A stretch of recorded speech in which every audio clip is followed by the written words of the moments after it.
ಧರ್ಮಸ್ಥಳದವರು ಸಲ್ಲಿಸಿದಂಥ application ಅನ್ನು consider ಮಾಡಲಿಕ್ಕೆ ಅವಕಾಶನೇ ಇಲ್ಲ, ಕಾನೂನಿನ ಅಡಿಯಲ್ಲಿ ಅವಕಾಶನೇ ಇಲ್ಲ.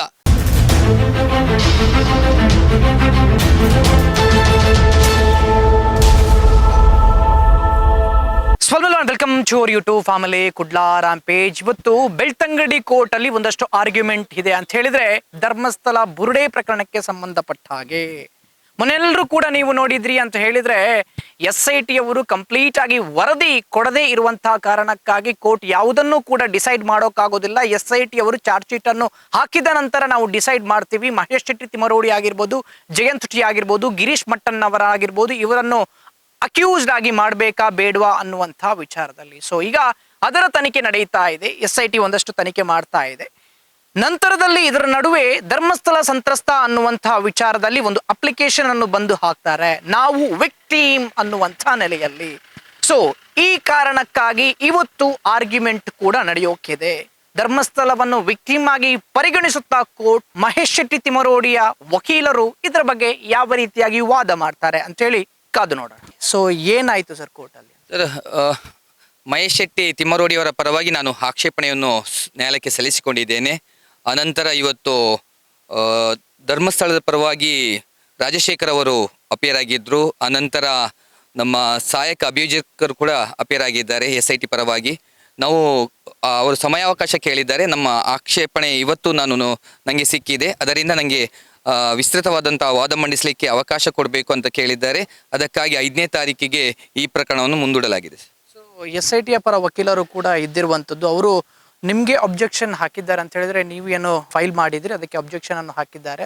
ಸಂತ್ರಸ್ತೆಯ ಅದಕ್ಕೆ ಅಬ್ಜೆಕ್ಷನ್ ಅನ್ನು ಹಾಕಿಲ್ಲ ಅನ್ನುವಂಥ ವಿಚಾರದಲ್ಲೂ ಕೂಡ ಕೇಳ್ಪಟ್ಟೆ. ಅದು ಏನು ಅಂತ ಅಂದರೆ ಅವರು ಇವತ್ತಿನ ದಿನ ಇಲ್ಲಿವರೆಗೆ 2Y ಮೇಲೆ ಅಂದರೆ ಧರ್ಮಸ್ಥಳದವರು ಸಲ್ಲಿಸಿದಂಥ ಅರ್ಜಿಗೆ ಎಲ್ಲಿ ಕೂಡ ಇಲ್ಲಿವರೆಗೆ ಆಕ್ಷೇಪಣೆ ಸಲ್ಲಿಸಿಕೊಳ್ಳಿಲ್ಲ.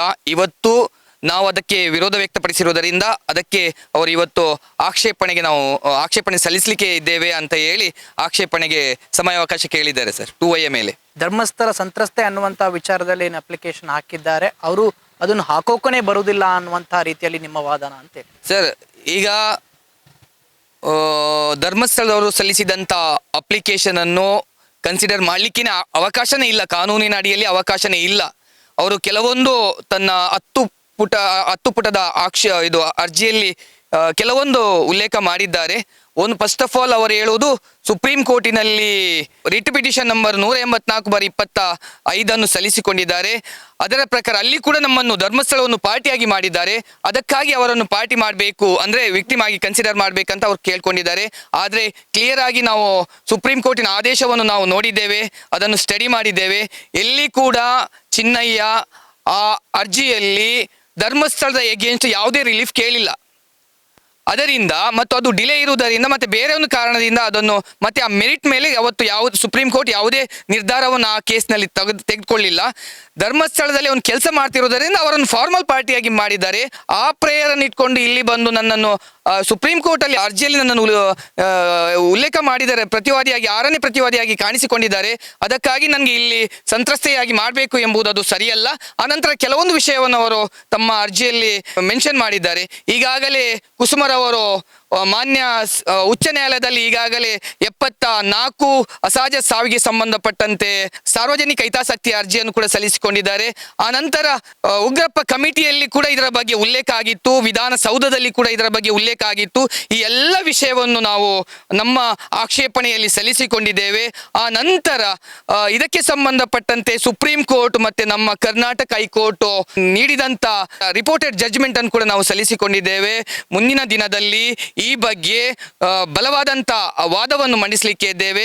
ಯಾವುದೇ ಕಾರಣಕ್ಕಾಗಿ ಆ ಅರ್ಜಿಯನ್ನು ಮಾನ್ಯ ನ್ಯಾಯಾಲಯ ಪುರಸ್ಕರಿಸಲಿಕ್ಕೆ ಕಾನೂನಿನ ಅಡಿಯಲ್ಲಿ ಅವಕಾಶ ಇಲ್ಲ ಎಂಬ ಬಗ್ಗೆ ಬಲವಾದಂತ ವಾದ ಮಂಡಿಸಲಿಕ್ಕೆ ಇದ್ದೇವೆ ಸರ್. ಅಂತೇಳಿದ್ರೆ ನಿಮ್ಮ ವಾದ ಅವರನ್ನು ಅಕ್ಯೂಸ್ಡೇ ಮಾಡಿಲ್ಲ SIT, ಅಕ್ಯೂಸ್ಡ್ ಮಾಡದ ಕಾರಣಕ್ಕಾಗಿ ಅವರಿಗೆ ಇಲ್ಲಿ ಇಂಪ್ಲೀಡ್ ಆಗೋಕ್ಕಾಗೋದಿಲ್ಲ ಅಂತ ಹೇಳಿ ಹೇಗೆ?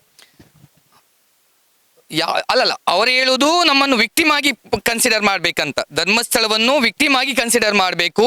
ಇವರು ಕೆಲವೊಂದು ಮಾಧ್ಯಮದಲ್ಲಿ ಮತ್ತೆ ಇದೆಲ್ಲ ಷಡ್ಯಂತರದಿಂದ ಅಂದ್ರೆ ಚಿನ್ನಯ್ಯನೊಟ್ಟಿಗೆ ಸೇರಿ ಷಡ್ಯಂತರದಿಂದ ನಮ್ಮನ್ನು ಇದು ಮಾಡಿದ್ದಾರೆ. ಇದರಿಂದ ನಮಗೆ ಧಕ್ಕೆ ತಂದಿದೆ. ನಮ್ಮ ಇನ್ಸ್ಟಿಟ್ಯೂಷನ್ ಅಲ್ಲಿ ಮತ್ತೆ ನಮ್ಮ ದೇವಸ್ಥಾನಕ್ಕೆ ಬರುವವರ ಸಂಖ್ಯೆ ಕಡಿಮೆ ಆಗಿದೆ. ಅದಕ್ಕಾಗಿ ನಮ್ಮನ್ನು ಈ ಕೇಸಿನಲ್ಲಿ ನಮ್ಮನ್ನು ನೊಂದವಳಾಗಿ ಅಂದ್ರೆ ವಿಕ್ಟಿಮ್ ಆಗಿ ಪರಿಗಣಿಸಬೇಕು ಅಂತ ಅವರ ಅರ್ಜಿಯ ಉಲ್ಲೇಖ ಆಗಿತ್ತು.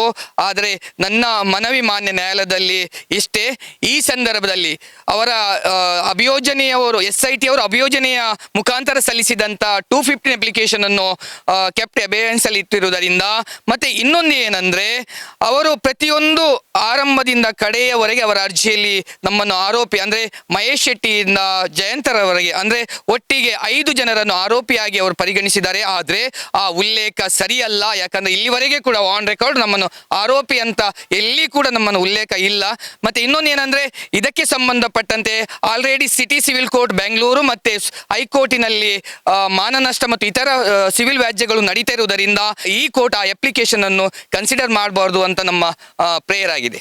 ಅಂದ್ರೆ ನಿಮ್ಮ ವಾದ ಇಲ್ಲಿ ಚಿನ್ನಯ್ಯ ಮತ್ತು SIT ನಡುವೆ ನಡೆಯುವಂತಹ ಒಂದು ಈ ಪ್ರಕರಣ, ಸೊ ಈಗಿರ್ಬೇಕಾದ್ರೆ ಧರ್ಮಸ್ಥಳ ಕ್ಷೇತ್ರಕ್ಕೆ ಇದಕ್ಕೆ ಎಂಟ್ರಿ ಆಗುವಂತ ಅವಶ್ಯಕತೆ ಇಲ್ಲ ಅಂತ ಹೇಳಿರೋದಾ ಸರ್? ಒಂದಂದ್ರೆ ಕ್ಲಿಯರ್ ಇದೆ, ಸುಪ್ರೀಂ ಕೋರ್ಟಿನ ಹಲವಾರು ತೀರ್ಪಿನಲ್ಲಿ ಏನ್ ಹೇಳುತ್ತಂದ್ರೆ ಇನ್ವೆಸ್ಟಿಗೇಷನ್ನೇ ಕಂಪ್ಲೀಟ್ ಆಗದೇ ಇರುವುದರಿಂದ, ಮತ್ತೆಂದ್ರೆ ಟ್ರಯಲ್ ಆದ ನಂತರ ಅದರ ಸತ್ಯಾಸತ್ಯತೆ ಮಾನ್ಯ ನ್ಯಾಯಾಲಯಕ್ಕೆ ತಿಳಿಲಿಕ್ಕೆ ಇದೆ.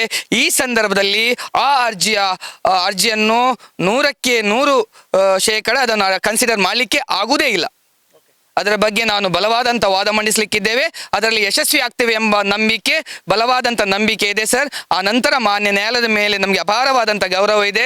ನಮ್ಮ ಪ್ರೇಯರನ್ನು ಮಾನ್ಯ ನ್ಯಾಯಾಲಯ ಪುರಸ್ಕರಿಸ್ತದೆ ಎಂಬ ನಂಬಿಕೆ ನಮಗೆ ಇದೆ ಸರ್. ಈಗ ಇದು ಫ್ರೆಶ್ ಆರ್ಗ್ಯುಮೆಂಟ್ ಆಗಬೇಕಾ, ಯಾವ ರೀತಿ ಸರ್? ಮೊನ್ನೆ ಬೇರೆ ಜಡ್ಜ್ ಇದ್ರು, ಇವಾಗ ಬೇರೆ ಜಡ್ಜ್ ಇದ್ದಾರೆ. ಸೊ ಹಾಗಾಗಿ ಇದು ಫ್ರೆಶ್ ಆರ್ಗ್ಯುಮೆಂಟ್ ನಡೆಯುತ್ತಾ, ಇನ್ನು ಎಷ್ಟು ದಿನಗಳ ಕಾಲ ಹೋಗುತ್ತೆ ಅಂತೇಳಿ ಸರ್?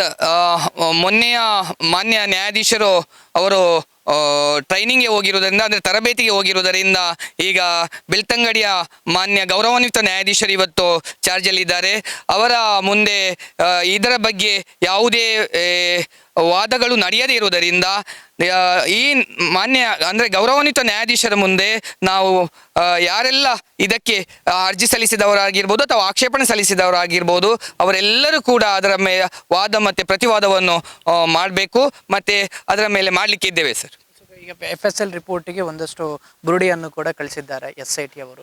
ಸೊ ಲೇಟ್ ಆಗಿ ಕಳಿಸಿರುವಂಥದ್ದು ಅನ್ನುವಂತಹ ವಿಚಾರದಲ್ಲಿ ಜನರು ಕೂಡ ಮಾತಾಡ್ತಾ ಇದ್ದಾರೆ. ಅದು ಯಾಕೆ ಲೇಟ್ ಆಗಿ, ಒಂದು ವೇಳೆ ಬುರುಡೆ ಸಿಕ್ಕಿದ ತಕ್ಷಣನೇ FSLಗೆ ಫೊರೆನ್ಸಿಕ್ಗೆ ಕಳಿಸೋಕೆ ಆಗೋದಿಲ್ವಾ ಅನ್ನುವಂಥ ವಿಚಾರ ಸರ್. ಈ ಪ್ರಕರಣ ಈಗ ರಾಜ್ಯದ ಉನ್ನತ ತನಿಖಾ ತಂಡ ನಡೆಸ್ತಿರೋದರಿಂದ ಅದರ ತನಿಖೆಯ ಬಗ್ಗೆ ನಾನು ಎಲ್ಲಿ ಕೂಡ ಮಾತಾಡಬಾರ್ದು.